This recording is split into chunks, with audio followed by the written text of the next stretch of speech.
ओम शांति। आज 9 मई 2026 के शनिवार के प्रातः मीठी मीठी मधुबन मुरली के बाप दादा के मधुर ईश्वरीय महावाक्य सुनते हैं। मीठे मीठे प्यारे प्यारे बाप दादा ने कहा, मीठे बच्चे, तुम यहाँ आए हो सेल्फ रियलाइजेशन करने। तुम अपने को आत्मा समझ परमात्मा बाप से सुनो, देही अभिमानी रहने का अभ्यास करो। मीठे बच्चे, तुम यहाँ आए हो सेल्फ रियलाइजेशन करने।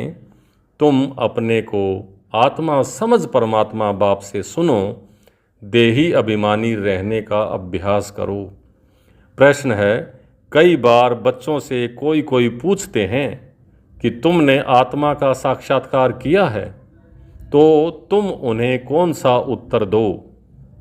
तो उत्तर है, बोलो हाँ, हमने आत्मा का साक्षात्कार किया है। आत्मा ज्योति बिंदु है। आत्मा में ही अच्छे व बुरे संस्कार हैं। आत्मा की सारी नॉलेज अभी हमें मिली है। जब तक आत्मा का साक्षात्कार नहीं किया था, तब तक देह अभिमानी थे। अभी हमें परमात्मा द्वारा गॉड रियलाइजेशन और सेल्फ रियलाइजेशन हुआ है। आज का गीत चला, न वह हमसे जुदा होंगे, न दिल से उल्फत निकलेगी। हम बाबा से कभी अलग नहीं होंगे और हमारे दिल में बाबा के प्रति सदा प्यार रहेगा, कभी प्यार ख़त्म नहीं होगा। ओम शांति। मीठे मीठे रूहानी बच्चों ने यह गीत सुना। रूहानी बच्चे कहते हैं, शरीर द्वारा ऐसे कोई कभी नहीं कहेंगे कि हम मर मिटेंगे साधु संतों के ऊपर। बच्चे जानते हैं हमको उनके साथ जाना है, यह शरीर छोड़ देना है, इसलिए कहते हैं यह शरीर छोड़ करके हम चले जाएंगे बाप के साथ।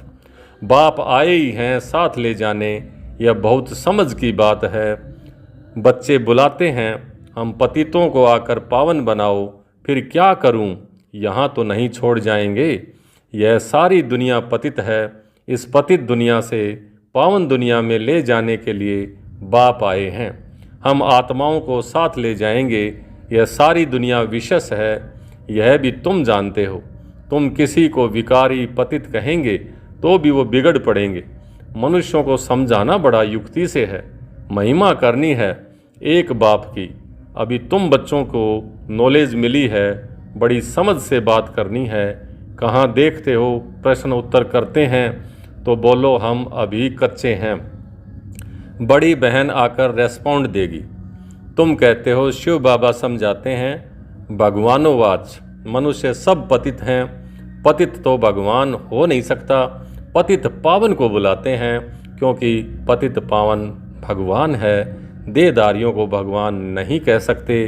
भगवान निराकार शिव को ही कहा जाता है। शिव के मंदिर भी बहुत हैं। पहले पहले जब एक बात को समझ लेवें तब ठहर सकेंगे। पहले पहले बताओ कि शिव भगवानोवाच, शिव भगवान कहते हैं, शिव बाबा कहते हैं कि माँ में कम याद करो, उनको अपना शरीर है नहीं। ब्रह्मा विष्णु शंकर को भी अपना सूक्ष्म शरीर है, देखने में आता है। यह तो देखने में भी नहीं आता है। उनको कहा ही जाता है परम पिता परमात्मा। तुम भी कहेंगे हम आत्मा एक शरीर छोड़ दूसरा लेती हूँ। तुमने अपनी आत्मा का साक्षात्कार किया है। भक्ति मार्ग में साक्षात्कार के लिए 9 भक्ति करते हैं, परंतु भक्ति करने वालों ने कब साक्षात्कार नहीं किया है, वह क्या चीज़ है, यह बिल्कुल भी नहीं जानते हैं। सिर्फ कहते हैं वह निराकार है। बातचीत तो आत्मा करती है, संस्कार भी आत्मा में रहते हैं। आत्मा निकल जाती है तो न आत्मा और न शरीर बात कर सकते। आत्मा बिगर शरीर के कुछ कर न सके। पहले तो आत्मा को पहचानना है और बाप द्वारा ही बाप को पहचान सकेंगे। आत्मा को परमपिता परमात्मा का साक्षात्कार कैसे हो सकता है, जबकि अपने को ही नहीं जाना और अपने को ही नहीं देख सकती आत्मा। बल कहते हैं चमकता है अजब सितारा, परंतु यह किसी को भी पता नहीं है कि आत्मा में 84 जन्मों का पार्ट नोंधा हुआ है। मनुष्य बिल्कुल देह अभिमानी रहते हैं। अब बाप कहते हैं देही अभिमानी बनो, अपने को आत्मा समझ फिर मेरे द्वारा सुनो। सुनने वाली आत्मा है, आत्मा को सुनाने वाला परमात्मा चाहिए। मनुष्य को समझाने वाला मनुष्य ही होगा। यह आत्मा का ज्ञान किसी को है नहीं, इसलिए कहा जाता है पहले आत्मा को जानो, सेल्फ रियलाइज करो। आत्मा खुद ही कहती है। आत्मा को हम रियलाइज कैसे करें, यह थोड़े ही किसी को पता है। हमारी आत्मा में कैसे सारा पार्ट भरा हुआ है, साधु सन्यासी आदि कोई बात न कर सकें। बाप को ही आकर बच्चों को सेल्फ रियलाइज कराना पड़ता है। बाप कहते हैं अपने को आत्मा समझ, मुझ निराकार परमपिता परमात्मा से सुनो। आत्मा और परमात्मा जब मिले तब यह बातें हों। दुनिया को यह पता ही नहीं है कि परमपिता परमात्मा कब आएंगे, कैसे आकर समझाएंगे। न जानने के कारण मतभेद में आ जाते हैं। उन सब का मदार है शास्त्रों पर। बाप कहते हैं उनसे न तुम मुझे रियलाइज कर सकेंगे, न अपने को रियलाइज कर सकेंगे। वह तो कह देते हैं आत्मा सो परमात्मा। ऐसे कहने से क्या होता है? हमको पतित से पावन कौन बनाएंगे, त्रिकालदर्शी कौन बनाएंगे? कोई भी आत्मा और परमात्मा का ज्ञान तो दे नहीं सकते। इसलिए तुम कहते हो जो आत्माएं अपने बाप को नहीं जानती हैं वह नास्तिक हैं। वो फिर कह देते हैं जो भक्ति नहीं करते हैं वो नास्तिक हैं। अब तुम बच्चे भक्ति तो करते नहीं हो, तुम्हारे पास चित्र बहुत अच्छे हैं, चित्रों पर ही समझाया जाता है।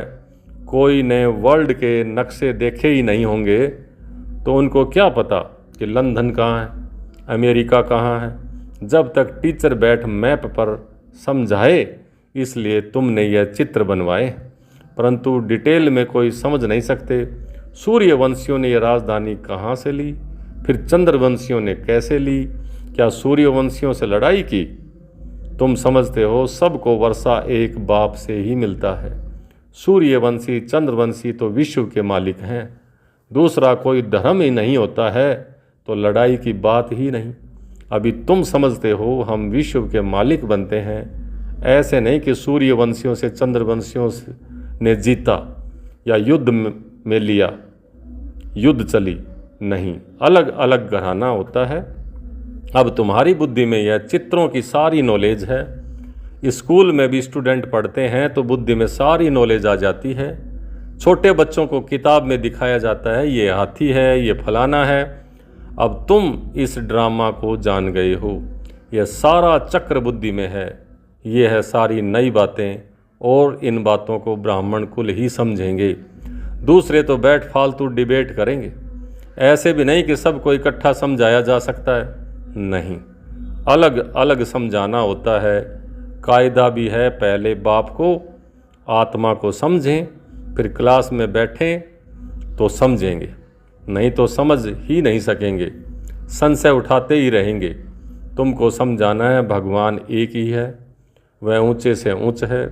देवताओं को भी भगवान नहीं कह सकते। आत्मा का भी ज्ञान अब तुमको मिला है। कर्म का फल आत्मा ही भोगती है, संस्कार आत्मा में ही रहते हैं। आत्मा ही सुनती है इन ऑर्गन्स के द्वारा। भगवान बाप एक है, वर्षा उनसे मिलता है। बाबा ने समझाया है तुम अपने को आत्मा निश्चय करो और बाप से बुद्धि योग लगाओ। जन्म जन्मांतर भक्ति करते आए हो। हनुमान के भी पुजारी होंगे तो हनुमान को याद करेंगे, श्री कृष्ण के पुजारी होंगे तो श्री कृष्ण को याद करेंगे। अभी तुमको समझाया जाता है तुम आत्मा हो, तुम्हारा परम पिता परमात्मा है। उनको याद करने से ही बाप का वर्षा मिलेगा। जो बाप है स्वर्ग का रचयिता, तो ज़रूर हम स्वर्ग में होने चाहिए। भारत स्वर्ग था, अभी तो स्वर्ग है नहीं जो राजाई हो। नरक में तो रावण की राजाई है। हमारी राजधानी कैसे चली फिर नीचे उतरे, कुछ भी नहीं जानते। अभी तुम जानते हो पुनर्जन्म लेते लेते हमको नीचे उतरना ही है। अब फिर बाप कहते हैं मुझे याद करो तो तुम पावन बनेंगे, स्वर्ग का वर्षा मिलेगा। हम बाप के बनते हैं तो बाप का वर्षा मिलता है, परंतु जब तक तमो प्रधान से सतो प्रधान ना बने, योग बल से पावन ना बने, तब तक वर्षा मिल न सके। बाप कहते हैं मुझे याद करने से तुम्हारे विकर्म विनाश होंगे, विकर्माजीत बनेंगे, ये गारंटी है। समझानी देनी पड़ती है। कोई समझेंगे, कोई तेज बुद्धि वाले होते हैं तो शोर मचाने लगते हैं, कोई न कोई विघन डालने वाले निकल पड़ते हैं। कोई हंगामा करे तो बोलना चाहिए एकांत में आकर के समझो। यहाँ का कायदा है कि 7 रोज भट्ठी में रहकर समझना, क्योंकि यह ज्ञान नया होने के कारण मनुष्य मुझते हैं। कोई भी पहले नया सेंटर खुलता है तो उसमें होशियार होने चाहिए जो सबको समझा सके। भगवान तो सबका एक है, सब आत्माएं भाई भाई हैं, परमात्मा सबका बाप है। पुकारते हैं पतित पावन आओ, तो ज़रूर वह पावन है। वह कभी पतित होते नहीं, बाप ही आकर पतितों को पावन बनाएंगे। सतयुग में सब हैं पावन, कलयुग में सब हैं पतित। पतित बहुत होते हैं, पावन थोड़े होते हैं। सतयुग में सब तो नहीं जाएंगे, जो पतित से पावन बनते हैं वही पावन दुनिया में जाते हैं, बाकी सब निर्वाण दुनिया में चले जाएंगे। यह भी जानते हैं सारी दुनिया आकर मत नहीं लेगी, यह मुश्किल है जो तुम सारी दुनिया को मत दो। अभी सब की कयामत का समय है, विनाश सबका होना है। समझाने की बड़ी युक्ति चाहिए, जो शांति से बैठ सुने, डिस्टरबेंस ना करें। पहले पहले तो बाप का परिचय देना है। शिव बाबा ही पतित पावन ठहरा, वही समझाते हैं। गीता में भी अक्सर मशहूर है, पतित पावन बाप ही कहते हैं कि मुझे याद करो तो तुम्हारे विक्रम विनाश होंगे। गीता से ये अक्सर ताल्लुक़ रखते हैं। शिव बाबा ने कहा है मुझे याद करो, मैं सर्वशक्तिवान पतित पावन हूँ। गीता ज्ञानदाता, ज्ञान का सागर हूँ। गीता के अक्षर तो है ना, सिर्फ वह कहते हैं श्री कृष्ण भगवानोवाच, तुम कहते हो शिव भगवानोवाच। भगवान निराकार है, वह कभी पुनर्जन्म में नहीं आते हैं, अलौकिक दिव्य जन्म लेते हैं। खुद ही समझाते हैं मैं साधारण बूढ़े तन में आता हूँ, जिसको ही भागीरथ कहते हैं। ब्रह्मा द्वारा ही रचना रचते हैं तो मनुष्य का नाम ब्रह्मा रखा जाता है। व्यक्ति ब्रह्मा से फिर पावन अव्यक्त फरिश्ता बन जाते हैं। बाप आते ही हैं पतितों को पावन बनाने, तो ज़रूर फिर पतित दुनिया पतित शरीर में ही आएंगे। ये है डिटेल की समझानी। पहले तो समझाना चाहिए कि भगवान कहते हैं कि कल्प पहले माफिक मुझे याद करो तो तुम्हारे विकर्म विनाश होंगे। तुम पतित से पावन बनो। गाते भी हैं हे पतित पावन आओ, तो गंगा तो है ही।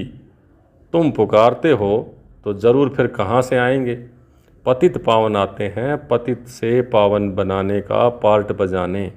बाप कहते हैं तुम पावन थे, फिर तुम्हारे में खाद पड़ी है, वह योग बल से ही निकलेगी। तुम पवित्र बन जाएंगे, फिर पावन दुनिया में ही आएंगे।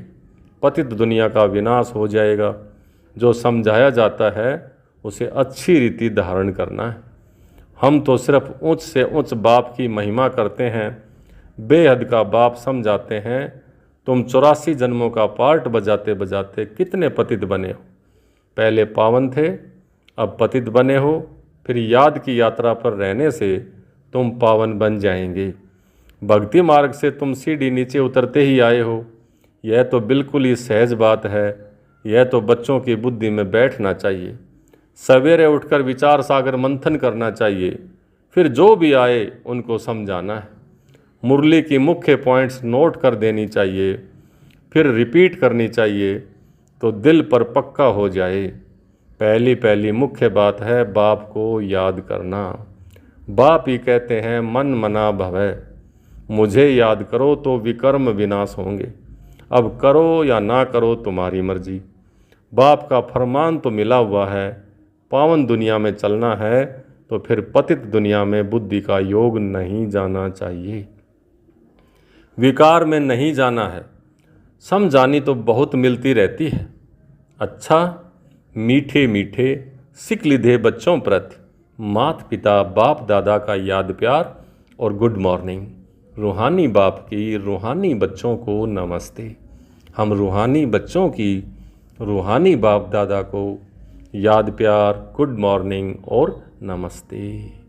धारणा के लिए मुख्य सार। पहला, सवेरे सवेरे उठकर विचार सागर मंथन करना है। बाप जो सुनाते हैं उसे नोट कर रिपीट करना है, दूसरों को सुनाना है। सबको पहले पहले बाप का ही परिचय देना है। दूसरा, पावन दुनिया में चलने के लिए इस पतित दुनिया से बुद्धि योग निकाल देना है। आज का वरदान, नंबर 1 बिजनेसमैन बन, एक एक सेकंड व संकल्प में कमाई जमा करने वाले पदम पति भव। नंबर 1 बिजनेसमैन बन, एक एक सेकंड व संकल्प में कमाई जमा करने वाले पदम पति भव। नंबर 1 बिजनेसमैन वह है जो स्वयं को बिजी रखने का तरीका जानता है। बिजनेसमैन अर्थात जिसका एक संकल्प भी व्यर्थ न जाए, हर संकल्प में कमाई हो।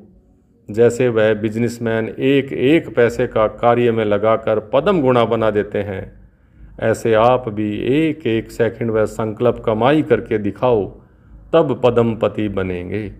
इसमें बुद्धि का भटकना बंद हो जाएगा और व्यर्थ संकल्पों की कंप्लेंट भी समाप्त हो जाएगी। आज का स्लोगन, जो मांगता है वो खुशी के खजाने से संपन्न नहीं हो सकता है। जो मांगता है वो खुशी के खजाने से संपन्न नहीं हो सकता है। ये अव्यक्त इशारे। सदा अचल अडोल एक रस स्थिति का अनुभव करो। सदा मास्टर सर्वशक्तिवान की सीट पर सेट रहने वाले ही अचल अडोल रहते हैं। बाप दादा कहते हैं, बच्चे शरीर भी चला जाए लेकिन आपकी खुशी ना जाए। पैसा तो उसके आगे कुछ भी नहीं है। जिसके पास खुशी का खजाना है उसके आगे कोई बड़ी बात नहीं। और सदा सहयोगी सेवाधारी बच्चों के साथ बाप दादा रहते हैं, इसलिए घबराने की कोई बात नहीं है। अच्छा, ओम शांति।